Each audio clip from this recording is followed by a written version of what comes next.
Passion, resiliency, adaptability, humility. That's the story of John Kreamelmeyer.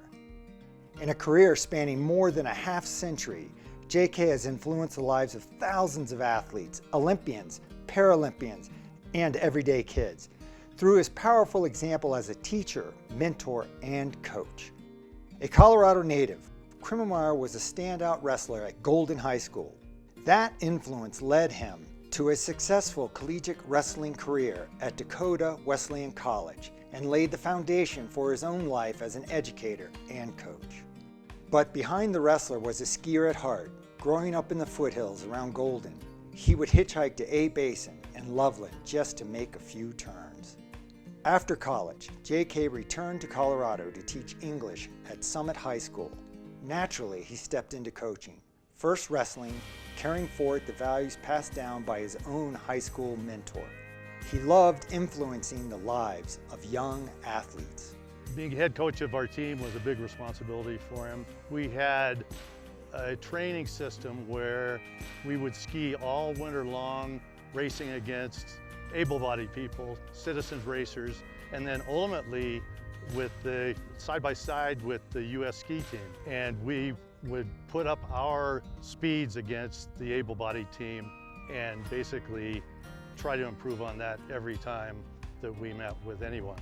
But it wasn't long before skiing called him back. He earned his PSIA cross-country instructor certification and crossed paths with Nordic legend Gene Dayton. Together, they turned Summit County into a Nordic powerhouse and occasionally poached powder runs down Peak 10 at Breckenridge on skinny skis.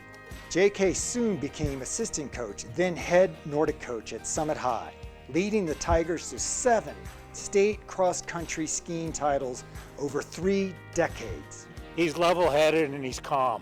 And I think a lot of us that are passionate about sports or any issue, we tend to be driven by our passion. I can go to John and ask for advice on anything, and it's never kind of explosive or passionate. It's just, well, maybe you can look at it a little different way. And I think that's what he brought to his work. Just a calm, let's step back and maybe we can look at this a different way kind of attitude about it. He always was very patient with everyone, and he would never push anybody. His guidance was always gentle with me or my other teammates. And even when he coached the disabled team, he eluded patience, because there's these people that are learning how to use their bodies in different ways that they've never been able to do. And I was always amazed with how patient he was. 20 years after arriving at Summit High, he met visually impaired skier Michele Drolet. He was inspired by her grit and resolve. Together they formed a remarkable team. He guided from ahead, shouting cues. She followed instinctively behind, trusting every word. Their synchronicity became legendary. Drolet was among the first visually impaired athletes to skate ski. And at the 1994 Paralympic Winter Games in Lillehammer, they captured a bronze medal. JK was a good coach to me because he made practice really, really fun. He would send us out to ski, and there were 3 other girls on the team with me, and we were all quite close. And we'd be talking really loud, and sometimes he would hide behind trees and jump out at us, and we would know at that point that it was time to work. Kreamelmeyer's passion for Paralympic sport grew. He became head cross-country coach for the U.S. adaptive ski team. Under his leadership, America athletes claimed 11 Paralympic medals before he retired in 2010. He remained active in athlete development, and in 2014 was inducted into the International Paralympic Hall of Fame. John deserves this award more than anybody I can think of. And especially coming from the Nordic world, the hot shots and the downhill, they get a whole lot of attention, and sometimes the Nordic gets left behind. And John has been dedicated to this for years. In 2021, John faced a new challenge. An aneurysm in his right leg broke loose, causing a blood clot. Despite heroic efforts, he lost the leg, but not his spirit.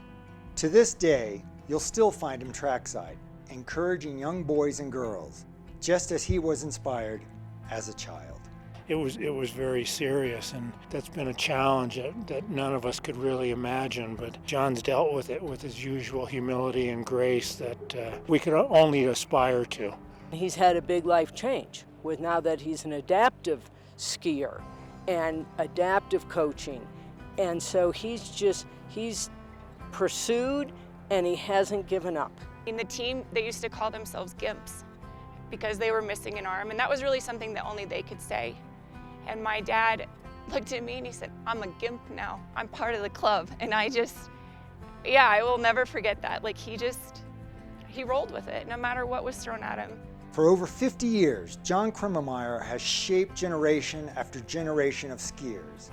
He has earned the deepest respect of his sport, his athletes, and the Summit County community he calls home. My dad took this job very seriously, and it was a passion for him. If you asked him this question, he would tell you that he was successful because of all the athletes and everybody else that was around him. He would say a lot of it is because of the people that were around him that helped him and helped him be successful. He's an amazing coach, and he deserves all the achievement and accolades that he's getting. On behalf of the Colorado Snowsports Hall of Fame, we are proud to welcome cross-country coach John Kreamelmeyer as an honored member of the class of 2025.